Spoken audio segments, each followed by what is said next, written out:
The Minnesota Vikings added some meat to the defensive line by selecting LSU nose tackle defensive end Jaquelin Roy in the 5th round. And overall, I like the pick a lot. I think that Roy was a little bit underrated in the draft process, slipped through the cracks. The Vikings are very happy to scoop him up in day 3. And over at Touchdown Wire, our guy Doug Farrar, a longtime NFL writer, really ingrained in the draft, he agrees, as he wrote up an article, 2023 NFL Draft, the best draft steal for every team, and Jaquelin Roy checking in for the Vikings defensive interior. That is not Jumpin' Joe Burrow. I mean, that might be Maximus Johnson. I don't know, man. But also, Coach O in the background, yow.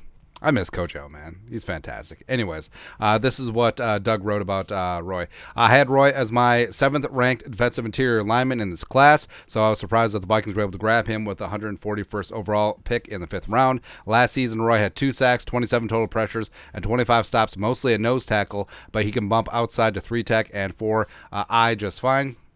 As well, at 6'3" and 305 pounds, Roy has excellent strength and knife through double teams as he develops his counters to first blocks.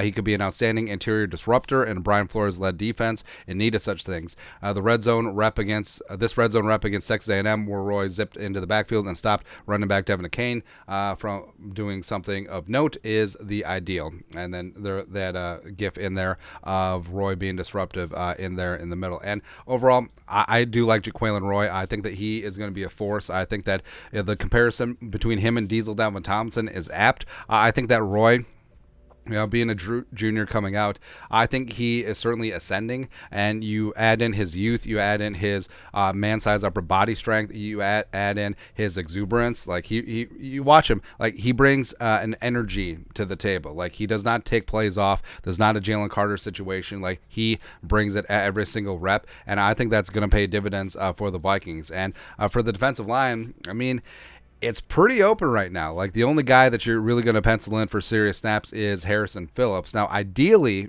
we've said this a bunch. Ideally, we would like to see Harrison Phillips as more of a 3-tech, 4-tech, 5-tech, as opposed to being a nose tackle in the 3-4, which he's not really suited. He played well last year. Not really his true position, but if you can find a way to get Harrison Phillips as well as Jaquelin Roy on the field at the same time, and then mix in Dean Lowry, Usezi, Blacklock, Bullard, whoever else steps up, that would be pretty damn good. Because I think Roy, even though he had relatively muted numbers pass rushing at Louisiana State, I think that he could certainly be an asset on passing downs, as well as a very strong against the run and be a true 3-down player eventually in the National Football League. His position being relatively nebulous, but a guy who could be, who could end up being like a pass rushing nose tackle like a Kenny Clark, as well as a guy who can just jam up running lanes. I think that's what his future is going to be. So overall, I'm pretty pumped about Jaquelin Roy. The more you scratch this kid's lottery ticket, the more you realize the Vikings may have seriously found a jackpot in the 5th round. And Doug Farrar over at USA Today agrees as well. Your thoughts on our thoughts? Jaquelin Roy named the Vikings' biggest draft steal. Let us know your thoughts on our thoughts, on their thoughts in the comment section below. Subscribe for daily Vikings takes. Want to support the work? Put a little something in the Venmo. But till next time, Skol, production value.